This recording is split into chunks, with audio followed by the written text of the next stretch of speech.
Magandang hapon po, Ayeka and kay Sir Sander. Good afternoon po. Paano nyo nakilala itong agent po na ito? Bali, meron po akong manager dati sa work ko. Nirefer niya po yung agent na yon, which is nakakuha din po kasi siya ng bahay dun sa agent na yon. And ayos naman. So referral, Yes po. lumalabas. No? Yes, sir. In short, itong agent po na ito, meron ng history of sale. Yes po. Ganon lumalabas. No? Yes po. So siyempre, dahil may nag-refer sa inyo, meron namang, kumbaga parang positive feedback. Yes po, yes po. Eh di nagtiwala kayo. Yes Pero po. may pinakita ba siyang identification card? Ganon? Wala po siya, Wala. sir. Yes po.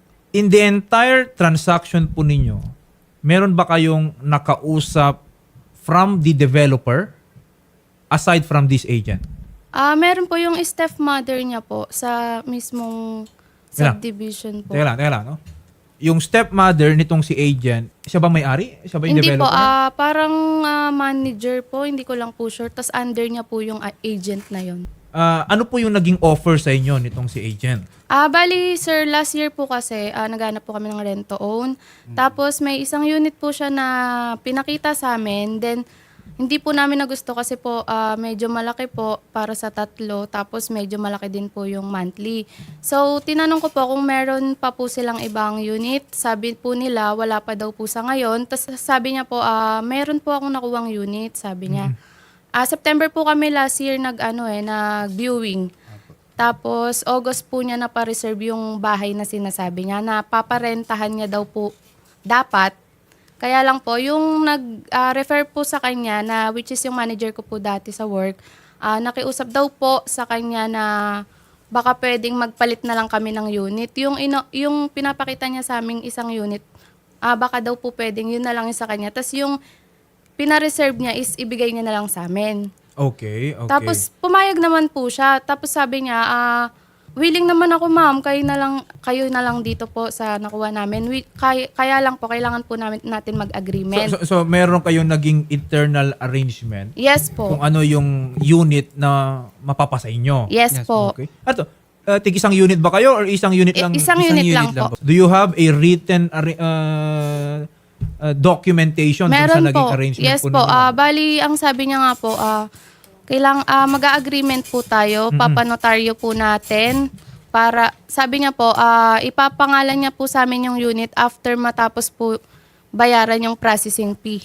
So, in the meantime, kanino nakapangalan yung unit? Sa kanya po. Sa kanya po. Napakalabo naman nun. Yung Opo. agent, sa kanya nakapangalan yung unit. Kaya nga siya agent eh.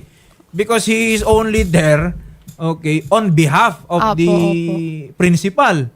Pero he should not be getting credit. Sa ano po kasi sir, sa subdivision na yun, kung sino po yung magpapareserve po ng unit, which is magbibigay ka po ng 5,000 for reservation, sa'yo na po mapapangalan agad yung unit pag nagbigay ka po ng 5,000. Sino ba nagbigay ng 5,000? Siya po. Galing sa inyo? Hindi po kasi po yung unang unit po na ino-offer niya, hindi po namin nagustuhan. So, lumalabas po dito, Ma'am Ayeka, no? Na parang, kasi kung siya yung nag-reserve, nilagay niya sa pangalan niya, Yes. pinagmukha niya na siya mismo yung buyer. Opo. ganun Tapos nga po eh. sabi, So, kumbaga, na-reserve niya in his name, yes po. okay, tapos ibebenta niya yung rights niya doon sa na-reserve niyang property. Opo. Kaya Pero pala, itong dokumento, deed of sale with assumption of mortgage. Apo. Parang pasalo.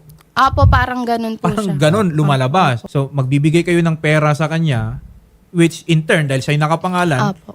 ire-remit niya doon sa developer. Yes po. Ganon yung arrangement. Yes, Yes po, po. opo. Bali, pag kumuha ka po kasi ng unit doon sa subdivision, pag-open ka po nila ng account sa bangko, then doon mo ihuhulog yung pera, tapos yung mismong subdivision yung kukuha doon sa account na yon ng monthly mo. Okay. Ngayon po, pag nagde-deposit po kami sa bangko, inuunahan niya po yung piyesta, withdrawin. Fiesta is the developer. Yes po. Yes. Bakit may access siya doon sa account na yon? Bali sa kanya din po. Yung pera na dapat mapupunta sa developer, napunta dito sa agent. Yes po. Bakit daw niya kinuha yon? Yun na po, hindi namin alam. Magkano lahat yon? 39,000. 139,000. Yes po. Bali ilang buwan po yon na hulog? September last to year. February po. February. So 6 months. Opo. Ang monthly po namin is 14,421. Yung dinown po namin is 50,000. Okay. Yung pag-open ng account is, yun nga po, dinagdagan pa nga po niya yun. Yung, So ano po sabi nyo sa developer? nagulat po kami na may dumating na ganun. Tapos kinompronta po namin yung agent. Nag-deny pa po siya. Sabi niya, mali. Nag-uusap pa po kami sa Opo. mismong bahay, Bahay na po na yun. namin na yun. Sabi niya, nagkamali lang po yung legal department ng address daw. Hindi Dito daw po. talaga yun sa, dito po talaga Opo. yun sa ibang address. Opo, sabi So, niya. pinipilit niyang ganun, Pinipilit niya pong Okay, sa okay. ibang bahay daw po yun. So parang sinasabi niya na wala tayong problema. Yes po, sabi niya po yung yun. kabila yun, hindi kayo nagkamali. Nagkamali. Sabi niya po, wag po kayong mag-alala ma'am, wala pong mangyayari na ganun. Sabi niya. Okay. May assurance, may Yes guarantee po, si opo. agent. Pumunta kami sa mismong main office ng subdivision. Okay. Tinanong po namin kung updated nga po yung hulog ng bahay. Gawa nga po, dinideny niya po. Tapos doon po namin nalaman na hindi nga daw po updated. So, Mula pa nung September. yes po. Doon po kami nagsisinungaling Pero pala siya. ma'am, meron po kayong mga deposit slip, Meron po. transaction slip Yes na po. magpapatunay na talagang Yes po. nagpadala kayo ng Yes po, pera. meron po. Yes, sir. Nagkasunduan na po kami sa barangay ng May 21. Chinat ko po siya ng May 15. Nangako po siya ng May 17. Ibabalik niya na lang lahat daw ng nahulog namin. Tapos, 139,000. Tapos, nung dumating po yung May 17, Monday po yon. Sabi niya sa Tuesday na lang daw. Di pa po dumadating yung perang hinintay niya. Dumating yung Tuesday, wala pa rin po. Dumating yung Wednesday, wala pa rin po. Friday po, pumunta na po kami barangay. Tapos, nangako po siya dun sa barangay na ibibigay niya lahat ng May 28. May kasulatan din po kami. Meron kayong kasulatan Opo, dyan. yes po. Yun na yung final Yes deadline. po. Eto po, siya po yung nagsulat niyan. May This is pirma din before po siya. the barangay officers. Barangay na po.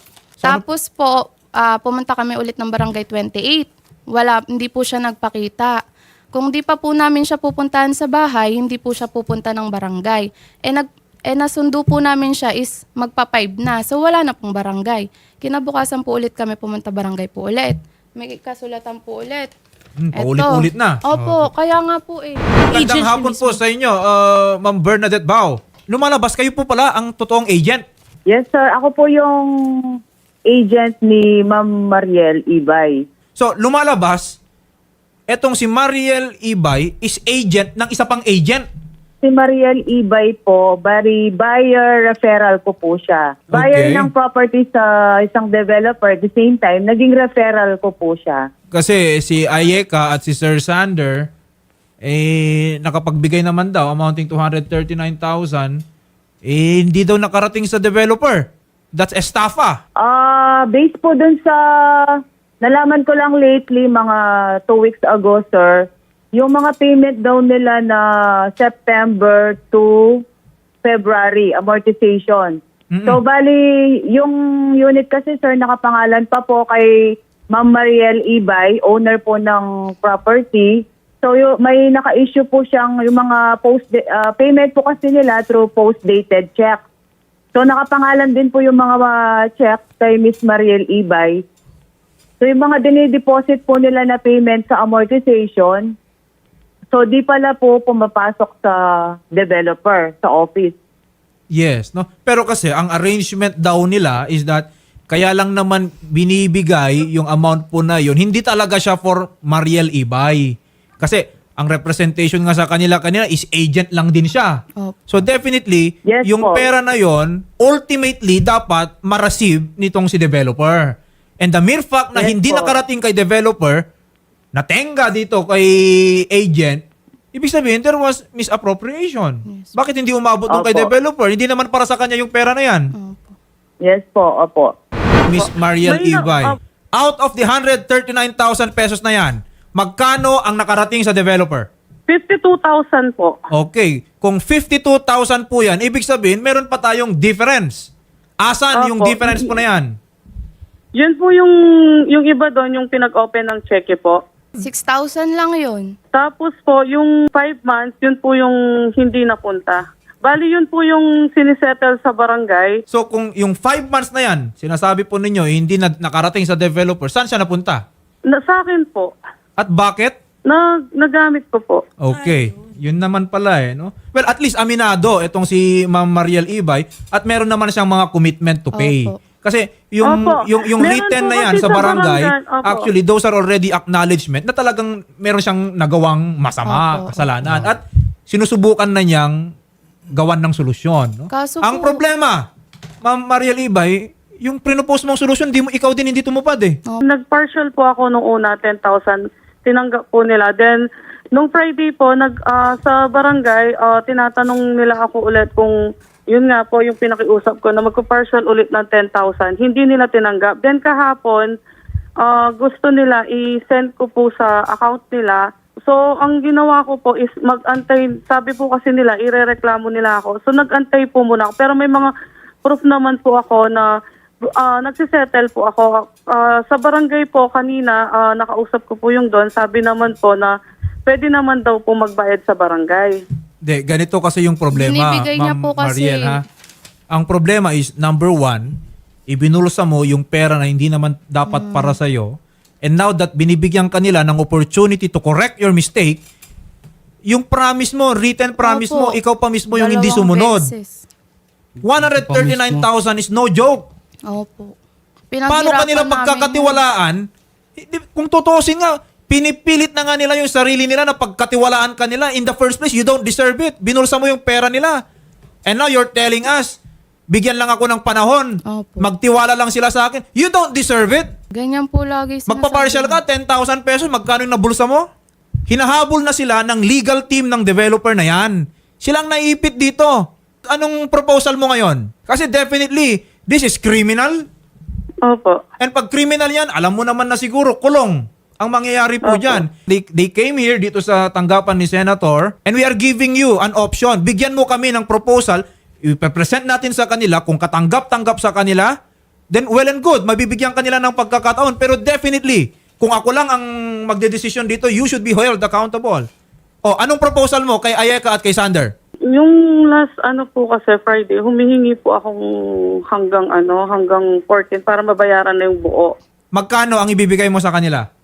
Yung full amount po. Full yan? Full amount yan? Mabibigay mo? Opo. Mahirap Pero na pinilit magtiwala niyo po sa'yo. ako. Mahirap na magtiwala sa'yo. Grabe yung perwisyo mo. Grabe yung perwisyo mo sa amin. Pinaghihirapan namin yung pera na yan. Bata pa lang kami. Sinira mo future ng anak namin. Imbis na may bahay na komportable. Ginagalaw mo yung pera na hindi naman dapat galawin. Anytime pwede na kami paalisin sa bahay. O ano pang gagastos namin? Anong pang namin para makalipat? 10,000? Saan makakarating yung 10,000 mo? Punong-puno ka ng kasinungalingan. Wala nang lumalabas na totoo sa'yo. Sir, yun nga, Lagi kang humihingi na lang ako pangako. hanggang 14. Lahat yan, may chat, screenshot. Puro pangako ka. Dalawa po kotse niyan eh. Hindi ba pwedeng mas mas maaga, Miss Mariel? Sir, gusto ko man pong, syempre sir, ayoko naman pong... Hindi, kung meron kang properties dyan, magbenta ka, umutang ka. Gawin mong collateral. Dalawa daw sasakyan mo eh. Hindi po Sa sa akin yung bait sasakyan na namin, yun. sir, nung sa Nagdadrive barangay lang- po, nagdadrive inoferan ko ako pa po ngayon. siya na, sige, i-collateral na lang namin yung cellphone mo hanggat hindi mo nababayaran sa amin muna. Hindi pa rin po siya pumayag. Lumalabas kasi dito, Ma'am Mariel Ibay, ang dami mo ng mga ipinangako. Ano Pangatlo na po panghahawakan kami, ng sir. mga taong Yun na ito? lang. Pangatlo Sir, yun na po lang kami, po sir. Hanggang 14 po. Hindi, ganito. Kung magbabayad ka ng June 14, well and good. Pero in the meantime, we can file the criminal charges. I-atras lang yung kaso na yun pag nagbayad ka. Okay? Kung yun po yung magiging desisyon nila. Hindi pwedeng sa'yo nakadepende etong future ng mga to. Okay? Ang Okay future mo ang dapat nakadepende sa kanila. Kasi Okay at po. the end of the day, ikaw may kasalanan eh. And if we Opo, keep sir, on opo. giving you itong mga dates na ito, baka maunahan ng developer policy itong mga to, no? Ma'am Ayeka, Sander, we will keep the lines open and we will monitor this, no? Yung sitwasyon po na ito, no?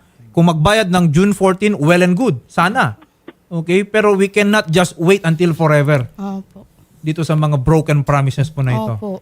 June 14 po, mababayaran po. Full yan, ha? Pasensya na po. Kasamahan din po namin kayo makapag-file ng kaso. Oo. Opo. And then, pag wala, hindi talaga tumupad, June 15, wala pa din ni Hai Niho. file tayo ng kaso. Isama po natin yung iba pa niyang nabiktima po. Okay po. Salamat po.